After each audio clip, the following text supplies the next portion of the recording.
अस्सलाम वालेकुम दोस्तों, मेरा नाम है नवीद अली और आप देख रहे हैं लाल इग्लू यूट्यूब चैनल। दोस्तों आज की वीडियो बहुत ज़्यादा स्पेशल है, बहुत ज़्यादा खास है। खास क्यों है? क्योंकि आज मेरे साथ एक खास मेहमान मौजूद है और वो खास मेहमान कोई और नहीं, नेवी का ऑफिसर है। जी हाँ दोस्तों, और वो टेक्निकल ब्रांच से ताल्लुक़ रखता है। आगे इसके अलावा मैं आपको कुछ नहीं बता सकता उसके बारे में, नाम में शो नहीं करना चाहता क्योंकि सर ने मना किया है नाम शो करने से और पहचान बताने से। इतना बता सकता हूं कि नेवी का ऑफिसर है। आज हम उनसे इंटरव्यू लेंगे।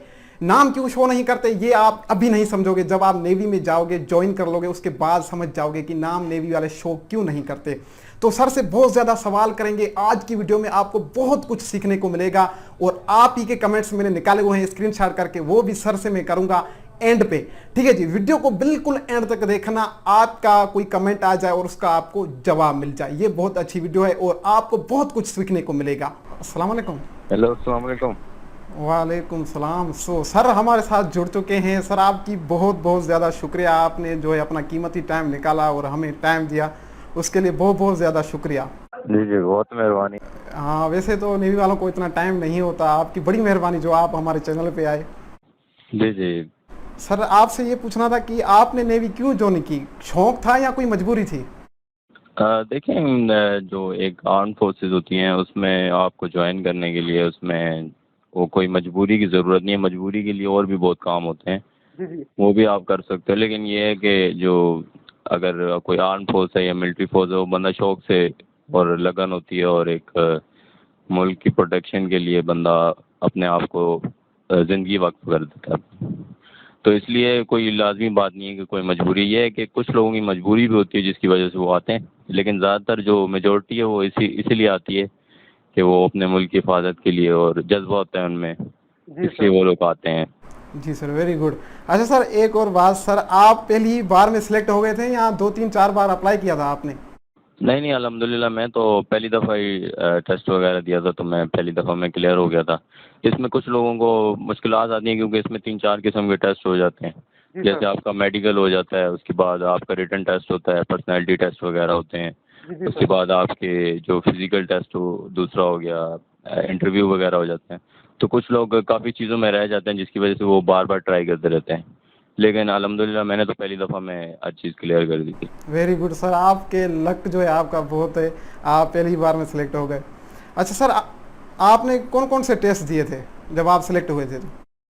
सबसे पहले तो आपका होता है रिटन टेस्ट होता है, एंट्री टेस्ट होता है। उसमें आपको कुछ इंटेलिजेंस के क्वेश्चन देते हैं। उसके बाद आपकी साथ मैथ फिजिक्स के क्वेश्चंस होते हैं। जी जी उसके सर। बाद आपके थोड़ी सी रिलीजियस सेंस देखते हैं कि आपको अपने रिलीजन के बारे में कितना पता है, और ये सब कुछ देख के उसके बाद जब आप वो क्लियर कर लेते हैं तो उसके बाद आपका फिजिकल टेस्ट होता है, जिसमें आपको 1.6 किलोमीटर इन 9 मिनट्स रनिंग करनी होती है। जी सर। उसके बाद आपके 20 पुशअप्स होते हैं, 20 पुलअप्स होते हैं, और 3 to 5 चिनअप्स होते हैं। वो अपने हिसाब से उस टाइम के जो क्राइटेरिया होता है उस हिसाब से वो लोग करते हैं। उसके बाद आप जो है फिर मेडिकल होता है आपका। जी सर। मेडिकल के लिए आपको हर चीज़ तकरीबन मेडिकल आपका लिया जाता है। पूरी तकरीबन हर चीज़ का मेडिकल होता है। उसके बाद उसमें आप क्लियरेंस जब हो जाती है आपकी, तो फिर आपका इंटरव्यू होता है। इंटरव्यू क्लियर करने के बाद आपने जो है उसके बाद इंटरव्यू जब आपका क्लियर हो जाता है, फिर आपका पर्सनैलिटी टेस्ट होता है, जिसमें आपकी पर्सनैलिटी को देखते हैं कि इस बंदे का माइंड और साइकोलॉजिकल ये बंदा कैसा है। जैसे कि आप नेगेटिव माइंड है आपका, पॉजिटिव माइंड है, पॉलिटिकल माइंड है आपका, किस तरह का माइंड है, ये सारी चीज़ें एक टेस्ट में चेक कर लेते हैं वो लोग। तो उसके बाद आपका मेरिट लिस्ट में नाम आता है, तो फिर आपको वो ज्वाइनिंग डेट दे देते हैं, और फिर आप जाके ट्रेनिंग शुरू हो जाती है। फिर आपको एक डेट दे देते हैं, फिर आपने उस डेट पे रिपोर्ट करना होता है। अच्छा सर। जी जी। अच्छा सर, कुछ बंदे जाते हैं फिर वो कहते हैं कि नेवी बहुत टफ है, फिर वो छोड़ के आते हैं, इस बात की कितनी सच्चाई है सर? देखिए नेवी, देखिए एक दफ़ा आप जब आ रहे हैं मिलिट्री में, तो मिलिट्री तो लाजमी बात है, आपको जब फौज में जा रहे हैं तो वो तो सख्त होती है। हाँ वो जी। तो आपको पहले से माइंड बनाना पड़ता है, और पहले से आपको पता हो, क्योंकि आर्मी हो गई, एयरफोर्स हो गई, नेवी हो गई, किसी में आप कंपैरिजन नहीं कर सकते, क्योंकि हर किसी का अपना अलग काम है, अपना अलग जो है टफ टाइम होता है, वो गुजारना होता है। तो उस टफ टाइम को कुछ लोग गुजार देते हैं, लेकिन कुछ लोग ये है कि नहीं गुजार पाते, जिसकी वजह से वो छोड़ के आ जाते हैं। जी सर। अच्छा अच्छा सर, अगर कोई नेवी ज्वाइन कर ले और उसके बाद वो छोड़ना चाहे तो वो छोड़ सकता है?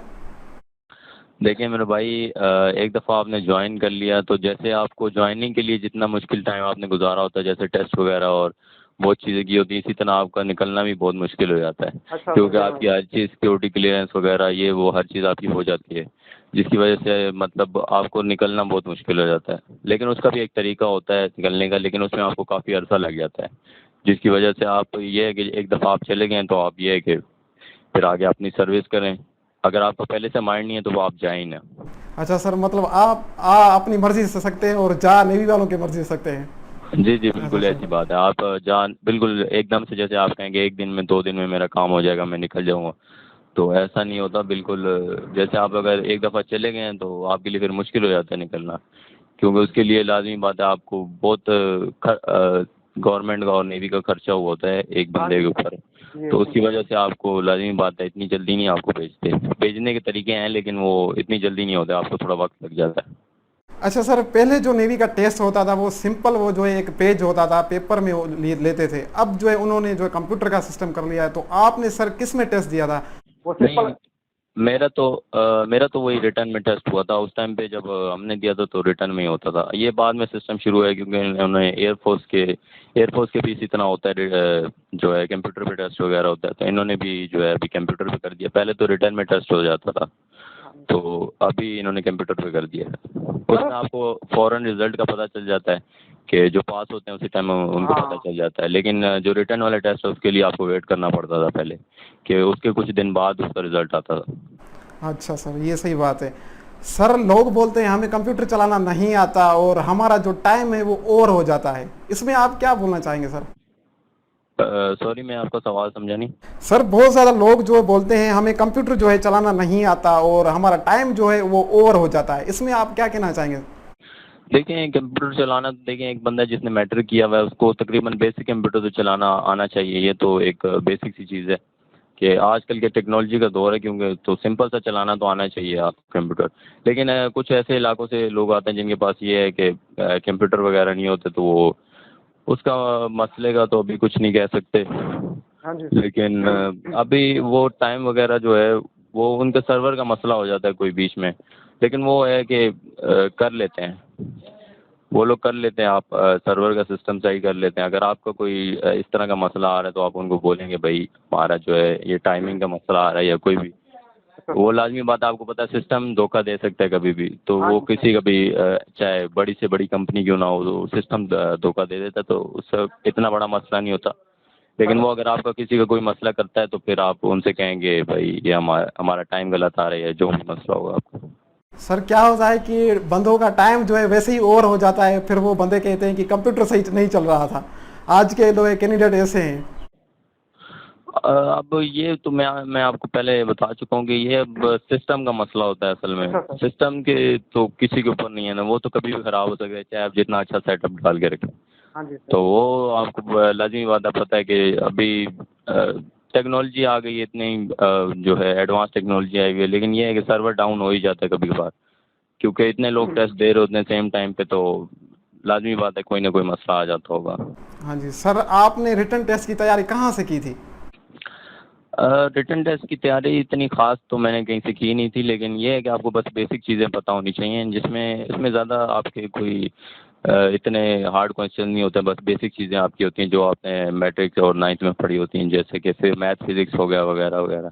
इंटेलिजेंस का क्वेश्चन वो आपकी अपनी ज़हानत पे होता है। और दूसरा PRS होता है जो रिलीजियस सेंस होती है, उसका एक टेस्ट होता है।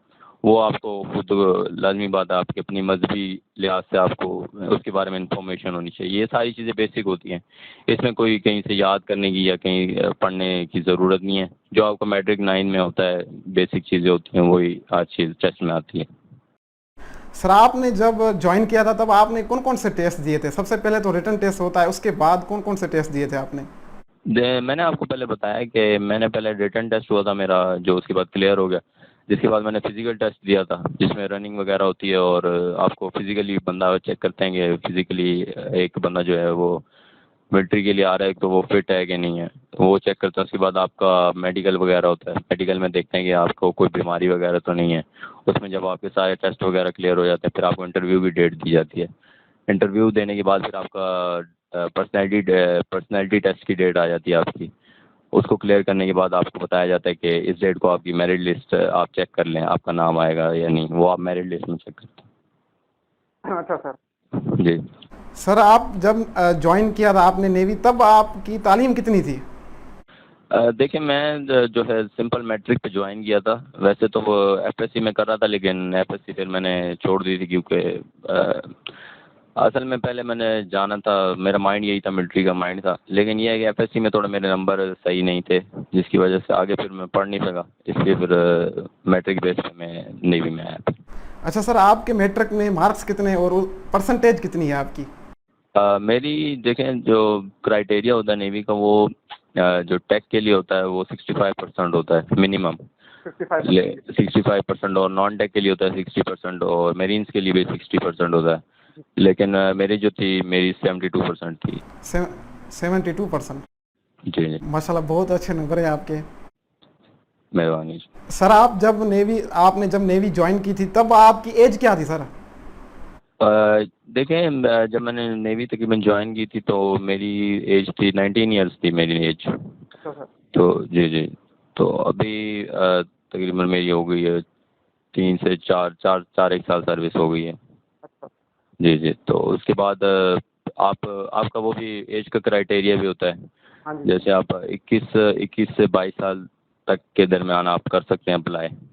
उसके बाद आप ओवर एज हो जाते हैं तो फिर आपको वो अलाउ नहीं करते अप्लाई करने के लिए। उसके बाद मेरीन्स के लिए थोड़ा सा क्राइटेरिया ज़्यादा है कि उसमें 23 साल भी आ जाते हैं। 23 साल के दरमियान आप अप्लाई कर सकते हैं। उसके ज़्यादा अगर आपकी एज ओवर हो जाती है तो फिर आप मुश्किल है, आप नहीं अप्लाई कर सकते। हाँ जी सर, आपने जब नेवी ज्वाइन किया था तब आपका कोई नेवी में रिश्तेदार था या आप पहले ही बंदे थे जो नेवी में गए थे? नहीं, रिश्तेदार तो खैर नहीं थे, लेकिन ये है कि खुद ही पहली दफ़ा ज्वाइन किया था मैंने। सर मतलब अपने बलबूते पे? जी जी, हर चीज़ अपने बलबूते पे होती है। लेकिन ये है कि आपको पता है हर चीज़ में जो है सोर्स वगैरह चल जाती है, लेकिन ये है कि मिलिट्री में ज़्यादातर सोर्स वगैरह नहीं चलती। और लेकिन वो है कि बड़े पैमाने पे चल जाती है।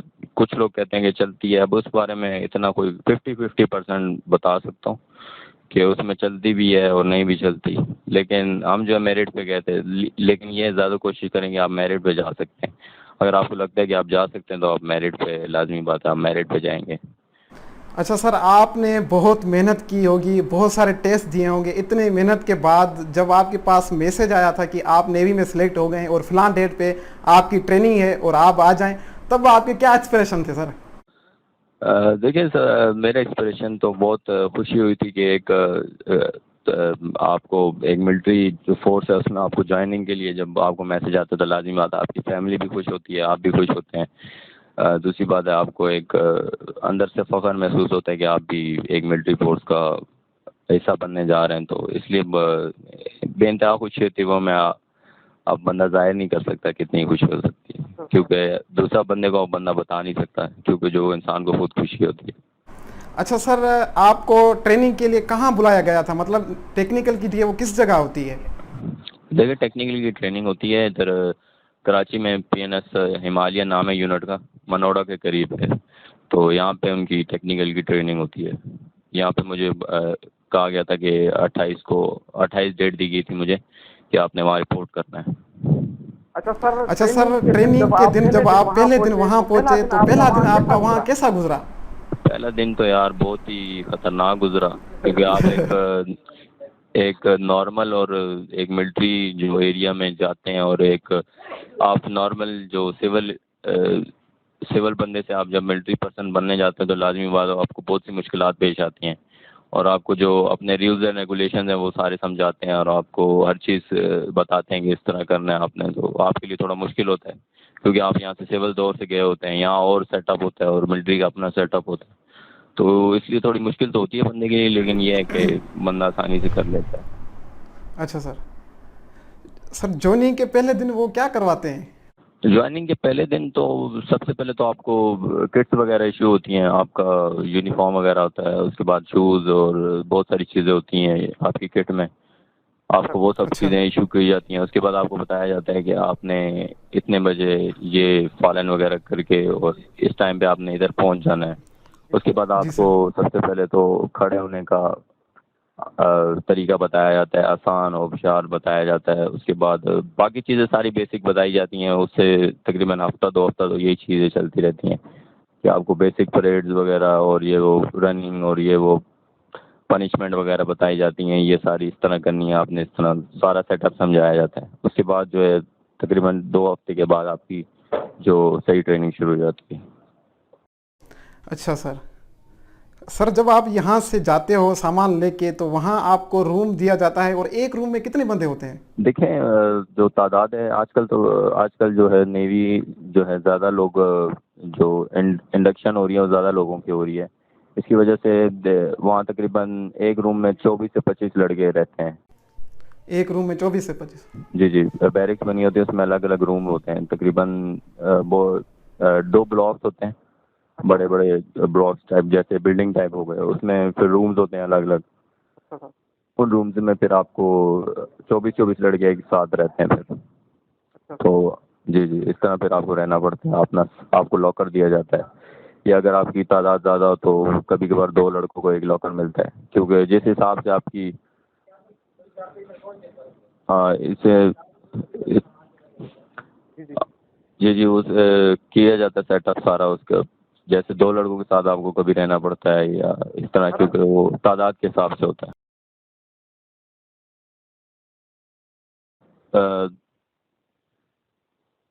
अब नहीं, आपको बेड्स वगैरह दिए जाते हैं, डबल बेड होते हैं लगे हुए, जिसमें आप एक बेड ऊपर होता है एक नीचे होता है, उसमें आप अपना जो है सो सकते हैं। नीचे वाला तो नहीं है सिस्टम, बेड दिए जाते हैं भाई। अच्छा, बेड दिए जाते हैं। जी जी। सर टेक्निकल ट्रेनिंग कितने मंथ होती है? तकरीबन ये आपकी ट्रेनिंग होती है 4 मंथ की ट्रेनिंग, बेसिक ट्रेनिंग होती है। 4 मंथ की बेसिक ट्रेनिंग होती है, लेकिन ये है कि किसी वजह से वो लेट भी हो जाते हैं, अगर कोई मसला वगैरह आ जाए। जैसे आजकल कोरोना चला है, आजकल तो वैसे ट्रेनिंग हो नहीं रही हिमालय में, लेकिन वैसे अगर आम रूटीन चल रही हो तो ज़्यादा से ज़्यादा 4 महीने की हो जाती है ट्रेनिंग। 4 महीने की बेसिक ट्रेनिंग होती है बस। अच्छा सर, 4 महीने की बेसिक ट्रेनिंग के बाद वो स्टडी करवाते हैं?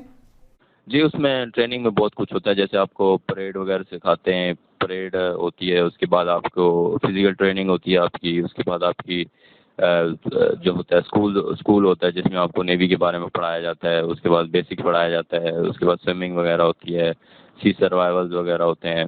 तो इसमें 4 मंथ के एक वो टाइम में आपको हर चीज़ करवाई जाती है, फायरिंग वगैरह कराई जाती है। उसके बाद आपको वेपन हैंडलिंग सिखाई जाती है, वेपन्स के बारे में बताया जाता है, ये वो सारा कुछ 4 महीने के अंदर आपको सब कुछ बताया जाता है। अच्छा सर, ट्रेनिंग में सबसे ज़्यादा टफ क्या चीज़ होती है? जी, ट्रेनिंग में सबसे ज़्यादा टफ क्या होती है करना? सबसे ज़्यादा टफ तो ये है कि पूरी ट्रेनिंग ही टफ होती है, लेकिन टफ अब वो हर किसी को अपने हिसाब से पता होता है। जो बंदा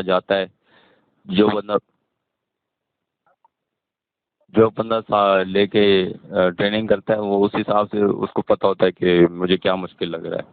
इसलिए वो अब जो एक सिंगल इंसान जाता है वो खुद ही बता सकता है कि मेरे लिए क्या मुश्किल है। हर इंसान के लिए अपनी एक मुश्किल होती है। एक चीज़ में किसी को मज़ा आता है कि उसको खुशी होती है कि ये चीज़ होनी चाहिए, दूसरा को कहता है नहीं यार वो चीज़ ज़्यादा सही है, ये वो इस तरह करके वो आपको जो है अपने हिसाब से हर इंसान का पता चल जाता है कि वो अपने हिसाब से देखता है। सर ट्रेनिंग के दौरान कौन सी बात पे ज़्यादा पनिशमेंट मिलती है? देखें, पनिशमेंट का जो है वो आपको फजूल में भी पनिशमेंट मिल जाती है, अच्छा। क्योंकि punishment is the part of training. ये ट्रेनिंग का एक हिस्सा होती है। इसमें आपको किसी एक ख़ास वजह पे नहीं आपको पनिशमेंट मिलती, बल्कि आपको कभी फजूल में भी पनिशमेंट मिल जाती है, जिसमें सर आपको तकरीबन जैसे देखें, आपको अगर 1400 का बैच है तो एक बंदे ने गलती की है तो 1400 बंदा जो है रगड़ा खाएगा। इसमें आपको ये नहीं कह सकते कि मैंने ये नहीं किया तो मैं क्यों खाऊं, ऐसा नहीं होता। आपको इसमें एक रूल होता है, 1 for all, all for one. इसका मतलब होता है एक करेगा तो सारे भरेंगे, सारे करेंगे तो एक भरेगा। मतलब एक ने गलती की तो उसका जो है सारे भरेंगे? सारे भरेंगे और सबको पनिशमेंट होगी इक्वल। वो अब आगे इंस्ट्रक्टर की मर्जी है कि वो पूरी क्लास को पनिश करता है, पूरे स्क्वाड्रन को पनिश करता है, या होल न्यू एंट्री को पनिश करता है। अच्छा सर, आपको कभी बिना वजह और बिना गलती किए आपको कभी पनिशमेंट मिली है किसी चीज़ पे? यार बहुत दफ़ा मिली है, अब याद भी नहीं है इतना खास तो, क्योंकि अरसा हो गया। पनिशमेंट तो हमने बहुत खाई है। अच्छा सर। लेकिन ये है कि आपको बेसिक ट्रेनिंग में तकरीबन ज़्यादातर ये है कि आपको अपने मामले पे कम ही मिलती है। अपना मामला तो हर कोई ये है कि बस बोलता है कि यार मैं बच जाऊँ, पनिशमेंट ना पड़े, मैं प्रॉपर चलता रहूँ। लेकिन अगर दूसरा कोई गलती कर दे तो उसकी वजह से आपको पनिशमेंट खानी पड़ती है, लाजमी बात है। अच्छा सर, आपने जो एक पोस्ट की थी, मेरे ख्याल से शायद आपके ग्रुप में था, तो उसमें लिखा हुआ था कि पीएनएस हिमालय में इस मैदान में अगर एक बार आ गए तो बाहर की दुनिया आपने भूल जानी है या भूल जानी पड़ेगी। ये क्या हकीकत है सर? हाँ, ये बात तो बिल्कुल सही कही है जिसने भी लिखी है। तो ये लाजमी बात है कि आप एक दफ़ा मिलिट्री एरिया में आ जाते हैं और एक सेटअप में आ जाते हैं तो आपको सिविल एरिया तो भूल ही जाता है। यहाँ तक कि आपको टाइम ही नहीं मिलता, बस रूटीन इतनी वो टफ होती हैं कि आपको टाइम नहीं मिलता कोई दूसरा काम करने के लिए। कि बंदा खाना खाने का भी एक मखसूस टाइम रखा गया है, उस टाइम में आपने खाना है, उसके अलावा आप नहीं खा सकते। उसके बाद हर चीज़ का एक प्रॉपर टाइम होता है, फिर आपको रेस्ट का एक टाइम दिया जाता है। तो इसमें आपको यही है कि आप, लाज़मी बात है, जो बाहर की दुनिया होती है वो आपको भूल जाती है। आप उसी चीज़ में लगे रहते हो कि मैं ये अभी मेरा, उसके बाद अगली रूटीन ये है, इसके बाद अगली रूटीन ये कि मैंने करनी है, उसके बाद आपने रेस्ट करना है, इसलिए आप बाहर की दुनिया से बेखबर हो जाते हो। हाँ जी सर, ये बिल्कुल सही बात है। जो न्यू बंदे आ रहे हैं सुन लें सर की बातें। ठीक है सर, पूरे दिन में कितने घंटे ट्रेनिंग करवाते हैं? क्या रात को भी ट्रेनिंग करवाते हैं? अभी मैं आपको ट्रेनिंग का क्या हिसाब बताऊं भाई। ट्रेनिंग तकरीबन हमारी सुबह 5 बजे से शुरू होती है और शाम 5 तक रहती है। लेकिन वो टाइमिंग का आगे पीछे हो जाता है क्योंकि सर्दियाँ गर्मियों में टाइमिंग चेंज होती रहती है। तो कभी 4 बजे भी हो जाता है, कभी सुबह 5 बजे जो है आप उठते हैं और तकरीबन शाम 5 तक जो है आपकी ट्रेनिंग। और कभी रात में भी कोई अगर एक्स्ट्रा हो तो वो भी आपको करनी पड़ती है। तो वो उनके अपने ट्रेनिंग का हिसाब होता है। वो अपने हिसाब से आपको बताते हैं कि आपने ये करना है, अभी इसके बाद आपने ये करना है। अच्छा सर। सर कौन से दिन मोबाइल यूज़ करने के लिए मिलता है? मोबाइल तो बिल्कुल अलाउ नहीं होते। आपको शुरू से बिल्कुल आगे मोबाइल जमा कर लिए ले जाएंगे और आपको मोबाइल नहीं मिलेंगे। तकरीबन 2 मंथ तक तो आपको फैमिली से बिल्कुल कट ऑफ कर दिया जाएगा। बिल्कुल आप ना कॉल कर सकते हैं ना कुछ और। आपसे मोबाइल भी ले लिए जाएंगे, ना आपकी कॉल कराई जाएगी। जबकि 2 महीने, तकरीबन 2 या 1.5 महीने बाद आपका एक पीसीओ वगैरह शुरू होता है जिसमें बहुत सारे मोबाइल्स वगैरह होते हैं। उसमें आपको वो कराते हैं, आपको घर में कॉल करने के लिए आप पीसीओ से कर सकते हैं फिर। लोगों ने सर बहुत ज़्यादा गर्लफ्रेंड रखी होती है, फिर वो वहाँ पे क्या किस तरह कांटेक्ट करेंगे उनके साथ? वहाँ भाई देखें, ये जो ये सिस्टम होता है, जो कोई, पहली बात है शादीशुदा तो होते ही नहीं है उधर, अलाउ ही नहीं है वो, आप इंडक्शन होती नहीं उनकी। लेकिन ये है कि अगर कोई चला भी जाता है शादीशुदा तो उसकी मुश्किल होती है। बात ये है कि उसका अगर वो छुपा के रखे तो रख सकता है। लेकिन ये है कि वो अगर पकड़ा जाएगा तो उसको पनिशमेंट होगी। और पनिशमेंट फिर आपको पता है मोबाइल पकड़ने में बहुत सख्त पनिशमेंट होती है। इसलिए आपका फिलहाल तो कट ऑफ। और दूसरी बात यह है कि बंदे को वहाँ अपना होश नहीं होता तो बंदा दूसरों को क्या सोचेगा या किसी के बारे में क्या कॉल करेगा। मतलब ट्रेनिंग के दौरान होश ही खत्म हो जाते हैं सर? होश ही क्या, आपको बस देखें वो एक मैंने एज अ मजाक में आपको बात की है। मैं वो असल में आपको समझाना चाह रहा हूँ जी जी सर। कि उसमें बंदा इतना माइल हो जाता है कि आपको अभी आप बैठे हैं तो आपको अगली चीज़ के लिए आपको तैयार होना पड़ता है कि यार अभी मेरी अगली चीज़, अगली रूटीन ये आने वाली है, इसके लिए मैं तैयार हो जाऊँ। फिर आप वो करके आते हो, रेस्ट करते हो, फिर आपने कहना है कि मेरी अभी अगली वो रूटीन है, उसके लिए मिलते हो। आपको इतना टाइम ही नहीं मिलता कि आप दूसरों के या घर के बारे में सोचो या इस तरह कोई भी सिस्टम हो। अच्छा सर, आपने एक वीडियो शेयर की थी अपने फेसबुक पे, तो कि वहाँ पे जो नेवी वाले जो है मोबाइल तोड़ रहे थे, पनिशमेंट दे रहे थे लोगों के मोबाइल, ये क्या सर हकीकत है? जी बिल्कुल हकीकत है। वीडियो बनी है तो लाजमी बात हकीकत है आपको, क्योंकि जो मोबाइल्स पकड़े जाते हैं वो तोड़ दिए जाते हैं। वो आगे इंस्ट्रक्टर की मर्जी होती है, जैसे जिस तरह का इंस्ट्रक्टर हो फिर वो अपने हिसाब से आपको करता है कि वो मोबाइल तोड़ देता है या फिर आपको कभी वापस कर दे बाद में, या ट्रेनिंग के बाद वापस करे। वो उसके ऊपर मुनहसर होता है कि वो अपने पास रखे, तोड़ दे उसी टाइम, या आपसे खुद तोड़वाए या पनिशमेंट दे, वो उसकी अपनी मर्जी हो। अच्छा सर, बंदे खुद की मोबाइल खुद तोड़ते हैं, ये उनका दिल ही नहीं करेगा कि वो खुद की मोबाइल तोड़ें। कैसे नहीं तोड़ेंगे, फिर उनको फिर पनिशमेंट नहीं देंगे उनको। अच्छा सर। अरे वहाँ तो वो अब अपनी जान बचाने के लिए बोलेंगे यार छोड़ो मोबाइल को, तोड़ देते हैं बस। सर ट्रेनिंग के दौरान हफ्ते में एक बार छुट्टी होती है या वो नहीं होती? छुट्टी का हिसाब ये होता है कि उसमें भी आपका वॉच सिस्टम होता है, 3 वॉच सिस्टम होता है। जैसे कि 3 दिन में आपकी एक ड्यूटी लगती है।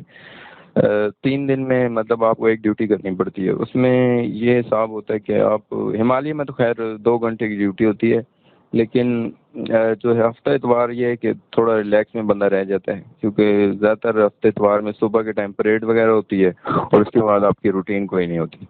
अच्छा सर। और उसके बाद आपका स्कूल वगैरह कुछ भी नहीं होता। लेकिन अगर स्विमिंग वाले हैं तो उनकी स्विमिंग वगैरह होती है, शाम में भी होती है। लेकिन अगर कोई और हैं जैसे कोई स्कूल्स वगैरह वाले या वेपन ट्रेनिंग, तो उनका कुछ भी नहीं होता, उनके रिलैक्स होती है। फिर परेड के बाद वो आके खाना वगैरह खाते हैं, उसके बाद उनकी रिलैक्स होती है, वो रेस्ट करें। अच्छा सर, वो स्विमिंग भी कराते हैं तो बाज़ लोगों को जो है पानी से डर लगता है, तो फिर वो क्या कैसे करते हैं वहाँ पे? आपके ट्रेनिंग के दौरान भी वो कुछ ऐसे बंदे होंगे जिनको पानी से डर लगता होगा। देखिए पानी से डर, वो देखें इतनी आवाम आती है, लाजमी बात है कुछ लोगों को पानी से कुछ स्विमिंग आती होती है, कुछ लोगों को पानी स्विमिंग नहीं आती, कुछ लोगों को डर लगता है। तो डर वो खैर सारा निकाल देते हैं बंदे का। मैं भी डरता था, मेरा भी निकल गया था डर। अच्छा सर। जी जी। आपने पहले दिन कैसे स्विमिंग की सर, ये थोड़ा बता सकते हैं? नहीं पहले दिन बिल्कुल बेसिक में तो आपको बिल्कुल इतना नहीं रगड़ा देते, लेकिन ये है कि बीच बीच में सिखाते हैं आपको, हफ्ता एक सिखाते हैं। फिर उसके बाद अगर बंदा आगे प्रोग्रेस ना दे रहा हो तो फिर आगे से आपकी रगड़ा शुरू हो जाता है। जैसे कि आपको पहले शैलो में सिखाएंगे, मतलब 3 फीट का पानी होगा, 4 फीट का, उसमें आपको बताएंगे कि आपने इस तरह हाथ हिलाने हैं, इस तरह आपने पाँव चलाने हैं। उसमें आपको बताएंगे भाई इस तरह आपने स्विमिंग करनी है। लेकिन अगर उसके बाद बंदा प्रोग्रेस नहीं देता, नहीं बंदा सीख पाता, तो फिर उसको फिर रगड़ा देते हैं, फिर वो रगड़े से सीख जाता है बंदा। अच्छा सर, ट्रेनिंग के दौरान खाने में क्या देते हैं? सुबह को क्या देते हैं, रात को क्या देते हैं, दोपहर में क्या देते हैं, पनिशमेंट के अलावा? खाने में जो है सुबह नाश्ता वगैरह जो है ब्रेड होती है, ब्रेड के साथ मुख्तलिफ चीज़ें, रोज़ की अलग चीज़ होती है। उसमें आपको कभी आपके दाल दे देते हैं, कभी आपको आलू की भुजिया दे देते हैं, आलू अंडे दे देते हैं, कभी जैम बटर दे देते हैं। एक दिन बीच में आपके पराठे होते हैं, और एक दिन जो है आपका चना चाट और हलवा वगैरह होता है नाश्ते में। इसी तरह दोपहर में आपको, अब वो तो हर यूनिट का अपना मेन्यू होता है, उस हिसाब से देखते हैं। तो मुझे अभी जब हमारे वक्त का तो उस टाइम क्या पता, अभी तो इतने साल गुजर गए, हाँ जी अभी सर। चेंज हो गया होगा, लाजमी बात है। हाँ जी, चेंज होता है। दोपहर में कभी एक दिन दाल होती है, एक दिन मटन होता है, एक दिन बीफ होता है, बीच में एक दिन पुलाव होता है, एक दिन बिरयानी हो जाती है, एक दिन निहारी होती है, एक दिन हलीम होता है।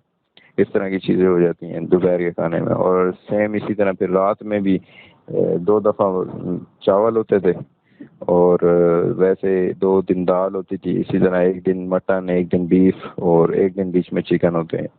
अच्छा सर। और उसके साथ आपके रात के खाने में कभी आपके चाय आ जाती है, कभी आपके कहवा होता है, कभी साथ में फ्रूट आता है, और कभी आपके अगर सर्दियाँ हैं तो मछली वगैरह होती है, नहीं तो कभी कभार बीच में कस्टर्ड भी आ जाता है या खीर वगैरह आ जाती है। अच्छा सर। जी जी। सर बहुत ज़्यादा लोग जो हैं चाय के शौकीन होते हैं, तो वहाँ पे चाय मिलती है और कितने टाइम मिलती है? देखें वहाँ चाय का जो सिस्टम है, चाय तो बिल्कुल देते नहीं है। वो थोड़ा सा उस लिहाज से नहीं देते कि चाय थोड़ा सा जो ट्रेनिंग के लिए ना वो सही नहीं होती। अच्छा सर। चाय जो है अभी आपको कभी कभार ये है कि सुबह नाश्ते में मिल जाएगी तो मिल जाती है, या कभी रात के खाने के साथ मिल जाती है, वैसे आपको चाय नहीं मिलती। और ज़्यादातर जो है सुबह के टाइम नाश्ते के साथ रोज़ दूध होता है, सुबह दूध होता है, लेकिन चाय वगैरह नहीं होती। चाय जो है वो कभी कभार रात के खाने के साथ दे देते हैं। अच्छे बड़े दूध पीते हैं, तो आप लोग सुन लें सर की बातें। अगर आप जो है चाय के शौकीन हैं तो आदत आप निकाल लें, वहाँ पे आपको चाय नहीं मिलेगी, दूध मिलेगा। बहुत अच्छा दूध होता है। वैसे सर एक और बात कि टेक्निकल की जो ट्रेनिंग और ट्रेनिंग के दौरान जो सैलरी होती है स्टार्टिंग, वो कितनी होती है? सैलरी देखिए वो अलग बैच का अलग हिसाब होता है। जैसे कोई भी बजट वगैरह आता है तो वो इस हिसाब से जो है गवर्नमेंट की तनख्वाहें वगैरह वो हर चीज़ डिसाइड होती है। तो जो है आपको बेसिक तकरीबन 18 से 19 हज़ार तकरीबन मिल जाती है आपको, जो है शुरू के मंथ्स में बेसिक ट्रेनिंग में। उसके बाद आपकी बढ़ती रहती है। तो मतलब वो आपकी सर्विस के हिसाब से बढ़ती रहती है। और दूसरी बात है, ये बजट वगैरह लगता है तो मुलाजमीन की, गवर्नमेंट मुलाजमीन की तनख्वाहें बढ़ती हैं, उसके साथ फिर आपकी भी बढ़ जाती है, तो वो उस हिसाब से होता है। अच्छा बेसिक जो है आपको तकरीबन 18 से 19 मिल जाती है आपको हिमालय में, स्टार्टिंग सर। स्टार्टिंग मिल जाती अच्छा सर, ट्रेनिंग के बाद फिर कितनी होती है? है। वो मैं आपको बता रहा हूँ ना, हाँ। वो अलग हिसाब होता है, बजट का हिसाब होता है कि अगर बजट वगैरह लगता है उसके बाद आपकी सर्विस हो जाती है, सर्विस के बाद आपको जो है वो सारी चीज़ आपकी अलग चेंज होती रहती है। हाँ जी सर। कि जी जी। सर एक बात के, नेवी में कौन सी ब्रांच सबसे ज़्यादा बेस्ट है? ये लोग बहुत ज़्यादा क्वेश्चन करते हैं हमसे। देखिए, हर ब्रांच का अपना काम होता है, वो अपने हिसाब से हर किसी का अपना काम होता है, उसमें अपना हर चीज़ में नेवी में हर ब्रांच की बहुत जो है अपना काम है, अपनी इज्जत है। उसके बाद तो इसलिए इस लिहाज से आप ये नहीं कह सकते कि ये ब्रांच गंदी है या ये सही ब्रांच नहीं है या ये इस तरह है। ये तकरीबन हर ब्रांच का जो है अलग काम होता है, अलग फ़ायदे होते हैं। तो इस हिसाब से आप ये नहीं कह सकते कि कोई ब्रांच बहुत ही अच्छी है या कोई बहुत बुरी है। तो इस तरह की कोई चीज़ नहीं है, तकरीबन सारी ब्रांचेस सही हैं। अच्छा सर, नेवी की कौन सी बात सबसे ज़्यादा आपको अच्छी लगी कि यार ये बात अच्छी है और फोर्स के हिसाब से? देखिए, जो नेवी की सबसे अच्छी बात यह लगती है कि आपको, वैसे आप अपने जो है सिविल लाइफ में, अपनी सिविल ज़िंदगी में आप जो है किसी भी मुल्क का कोई आप विज़िट नहीं कर सकते। जैसे अगर आप दुबई जाना चाहते हैं तो आपका सिविल लाइफ में अच्छा खासा खर्चा हो जाता है, जो कि नेवी में आप फ्री ऑफ कॉस्ट जो है आप मुल्क घूम सकते हैं और तकरीबन आप वर्ल्ड टूर कर सकते हैं, आप बहुत सारे ममालिक को देख सकते हैं। अच्छा सर, जो आउट ऑफ कंट्री जाते हैं नेवी वाले शिप्स में, वो कौन से ब्रांच से होते हैं? ये भी लोग बहुत ज़्यादा सवाल करते हैं। देखिए, वो मैं आपको यही बात बता रहा हूँ कि तकरीबन अ, सारी ब्रांच सारी सारी जी सर जी। सारी ब्रांच में के लोग जाते हैं, तकरीबन सारे। अच्छा सर। हाँ, सारी ब्रांच के लोग जाते हैं, उसमें कोई एक मखसूस ब्रांच के लोग नहीं जाते। देखिए, जो बंदा शिप पे जाता है चाहे वो जिस ब्रांच का होता है, तो अगर शिप आपका बाहर जा रहा है तो लाजमी बात है वो बंदा जो है वो बाहर जाएगा, चाहे वो जिस भी ब्रांच का हो। तो इसलिए आपको ये नहीं कह सकते कि यार एक मखसूस ब्रांच आती है या सिर्फ ये लोग जाते हैं, ऐसी कोई बात नहीं होती। तकरीबन नेवी में आके हर बंदा है जो है कोई न कोई किसी न किसी मुल्क में जाके वो उस मुल्क का विजिट करता है। अच्छा सर, जी ये बड़ी अच्छी बात है। जी। ये मुझे जो अभी तक लगी अच्छी बात ये है कि आप फ्री ऑफ कॉस्ट जो है आप किसी भी मुल्क को जाके आप देख सकते हैं, उसका विजिट कर सकते हैं।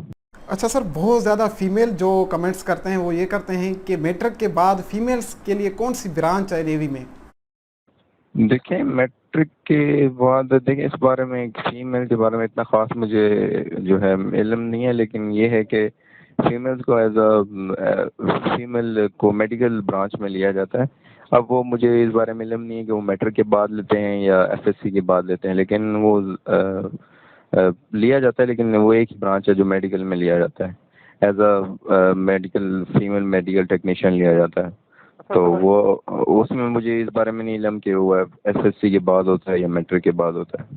एक फीमेल ने सर कमेंट किया था, वो उसका सवाल ये था कि क्या फीमेल एज अ क्लार्क के तौर पे जो है जा सकती है? As a clerk? जी सर। नहीं नहीं, एज अ क्लर्क तो नहीं जा सकती। उनको मैंने आपको बताया ना अभी कि उनके लिए सिर्फ एक ही ब्रांच है जो मेडिकल की ब्रांच है। दूसरी आपकी नेवी के अंदर दूसरी जो है पाकिस्तान नेवी पुलिस होती है, पीएनपी उसको कहते हैं, उसमें फीमेल्स को लेते हैं, लेकिन वो एक उनका एक अलग काम है, वो एज अ सिविल लेते हैं उनमें नेवी में। होती वो नेवी के अंडर ही है लेकिन एज अ सिविल होते हैं वो लोग। एक वो है, और दूसरा जो मेडिकल में अगर आपने नेवी में आना है तो उसके लिए आप फिर मेडिकल ब्रांच में जा सकते हैं। उसके अलावा आपको नहीं लेते इसमें, बाकी किसी ब्रांच में इंडक्शन नहीं होती फीमेल्स की। अच्छा सर, फीमेल बस मेडिकल के लिए होती है नेवी में? जी जी, सिर्फ मेडिकल के लिए होते हैं। अभी देखें आगे आगे वक्त जैसे गुजरता है तो देखें, क्या पता नेवी किसी और ब्रांचेज में भी उनके इंडक्शन करना शुरू कर दे, लेकिन अभी जो फिलहाल है वो सिर्फ मेडिकल ब्रांच के लिए है। अच्छा दोस्तों, सर जो है अभी की बात कर रहा है, यानी कि 2020 में जो है अभी इस वक्त जो है फीमेल जो है एज अ मेडिकल के तौर पे जा सकती हैं। वो फिर हाँ आगे जाके फिर वो चेंजिंग कर लें तो फिर वो उनकी बात है, अलग बात है। नहीं नहीं नहीं नहीं, जी ऐसा नहीं सर। होता। वो एज अ मेडिकल में ही रहती हैं और एज अ मेडिकल में ही रहती हैं, उनकी ब्रांच बाद में, बल्कि नेवी में किसी की भी बाद में ब्रांच चेंज नहीं होती। अच्छा सर। आपका एक ट्रेड शुरू में आपका लग जाता है, वो आपका ट्रेड लग जाता है। ये मैं मेल्स की बात कर रहा हूँ, लेकिन फीमेल्स की बात ये है कि उनको सिर्फ और सिर्फ मेडिकल मिलती है, मेडिकल के अलावा वो किसी और में नहीं जा सकती। सिर्फ उनके पास एक ही ऑप्शन होता है। अच्छा सर, ट्रेनिंग के बाद ट्रेड वो खुद देते हैं या हम जो है कैंडिडेट जो है सिलेक्ट करते हैं कि मैं इस ट्रेड में जाना चाहता हूँ? देखिए, वो आपकी ओवरऑल ट्रेनिंग का जो है परसेंटेज निकालते हैं, आपको वो एक ऑप्शंस भी देते हैं कि आपने जो ब्रांच लेनी है वो आप लिख सकते हैं। तो आपको एक पेज दिया जाता है, उस पर आपने अपनी जो पसंदीदा ब्रांच होती है वो आप, दो ऑप्शन होते हैं उसमें, दो में आप अलग अलग या दोनों में एक ही ब्रांच लिख सकते हैं। लेकिन आखिर में जो मेरिट पे होता है फैसला कि परसेंटेज निकाली जाती है। जो अच्छे मतलब होते हैं लड़के ट्रेनिंग में ओवरऑल, जो जिनकी परसेंटेज अच्छी होती है, तो वो उनको मेडिकल वगैरह दी जाती है, और बाकी जो दूसरी वो अपने हिसाब से फिर दी जाती है उनकी। अच्छा सर। सर एक बंदे ने कमेंट किया था कि मेरा नाम फाइनल मेरिट लिस्ट में एक बार नहीं लगा तो दूसरे बार कितना चांस होता है नाम लगने का? देखिए, वो तो बंदे को खुद जो है, एक बंदे ने जिसने टेस्ट दिया हुआ है वो उसको खुद को पता हो जाता है कि मैं कितना, अपने ऊपर एक वो होता है ना, आपको उसको पता होता है अपने आप को, बंदे को यकीन होता है कि वाकई इस दफ़ा मेरा लग जाएगा, या आपने टेस्ट कैसे दिया था, क्योंकि ओवरऑल हर चीज़ का जो है वो परसेंटेज निकलता है आखिर में। तो उस हिसाब से आपका मेरिट लिस्ट बनती है, आपके मैट्रिक के नंबर हो जाते हैं, आपके टेस्ट वगैरह, मेडिकल, ये वो सब कुछ आपका जो है चेक किया जाता है, जिसके बाद आपका मेरिट लिस्ट में नाम दिया जाता है। तो अगर आपने हर चीज़ आपकी 100% है तो लाजमी बात है आपका नाम आएगा। अगर आपने किसी चीज़ में थोड़े रह गए तो फिर भी इंशाल्लाह ये है कि आपकी अगर लक हुई तो आपका नाम आ जाता अच्छा सर, फिजिकल जो टेस्ट होता है उसमें जो रनिंग करवाते हैं या जो पुशअप लगाते हैं उसमें क्या वो स्कोर देते हैं? है। नहीं, उसमें स्कोर नहीं होता, उसमें टाइमिंग होती है। देखें, आपने 1.6 किलोमीटर जो है रनिंग होती है, उसका एक टाइम होता है, 9 मिनट्स 10 मिनट्स। वो हर जो एनआरओ होता है, जो एनआरओ कहते हैं, जैसे रिक्रूटमेंट सेंटर होता है, हर इलाके का, हर शहर का अलग होता है ना, तो वो अपने हिसाब से बता देते हैं कि आपने इतने टाइम में, तो वो जो उधर उस टाइम पे इंस्ट्रक्टर मौजूद होते हैं वो अपने टाइम के हिसाब से बताते हैं आपको कि आपने इतने टाइम में करनी है रनिंग, और यहाँ से लेकर यहाँ तक आपने रनिंग करनी है। तो वो उस हिसाब से होता है, इसलिए वो किसी एक जगह की बात तो कर नहीं सकते, क्योंकि वहाँ पंजाब में भी रिक्रूटमेंट सेंटर हैं, उसके बाद यहाँ बलूचिस्तान में है, उसके बाद केपीके में इधर हैं, गिलगित बल्तिस्तान में, सिंध में है, तो हर जगह जो है, कराची में है, तो हर जगह अपना एक अलग हिसाब जो होता है, उस हिसाब से वो करते हैं। अच्छा सर। जी। अच्छा सर, और नेवी में ट्रेनिंग के दौरान कोई ऐसा कोई लम्हा जो आप का यादगार हो, जो आप कभी नहीं भूल सकते? देखें, उस तरह का वाक़या तो मुझे अभी इसका ख़ास याद नहीं है, लेकिन एक मुझे वाक़या याद आ रहा है कि जब हम ट्रेनिंग के दौरान जो है हमारे एक एक एक लॉकर दो जो है लड़कों को दिया जाता था। तो जो मेरे साथ जो बडी होता था, जी सर। मेरे साथ जो मेरे साथ जो बडी होता था, तो वो उसने एक दिन ऐसे ही डॉजिंग करने के लिए वो लॉकर के अंदर छुप गया था। अच्छा सर। तो मैंने लॉकर बंद कर दिया, तो इंस्ट्रक्टर आ गया। अच्छा। इंस्ट्रक्टर अभी किसी और काम के लिए आया था, जी। तो उसने खैर लॉकर खुलवाए तो वो अंदर छुपा हुआ था। अच्छा तो सर। वो उसकी तस्वीर वगैरह बना के ले गया और पूरे न्यू एंट्री में दिखाई थी। ओहो। तो उस पर मुझे बड़ी हंसी आई थी कि वो एक अजीब मतलब तरीके से बैठा हुआ था, क्योंकि उस ओहो। हिसाब से आप आपको देख के बहुत हंसी आपको आएगी। उन्होंने मुझे, मैं भी हंस रहा था, तो उसको शक हो गया कि इसके कोई ना कोई मसला ही हंस रहा है, तो उसने मेरा लॉकर खुलवा लिया। अच्छा सर। तो लॉकर में आगे वो पीछे कप एक हैंगर्स वगैरह लटके होते हैं, हैंगर्स के पीछे वो बैठा हुआ था छुप के। तो छुप के बैठा था, तो वो उसने खैर देख लिया। जी। सर ट्रेनिंग के दौरान खेलने के लिए कौन सी गेम होती है नेवी में?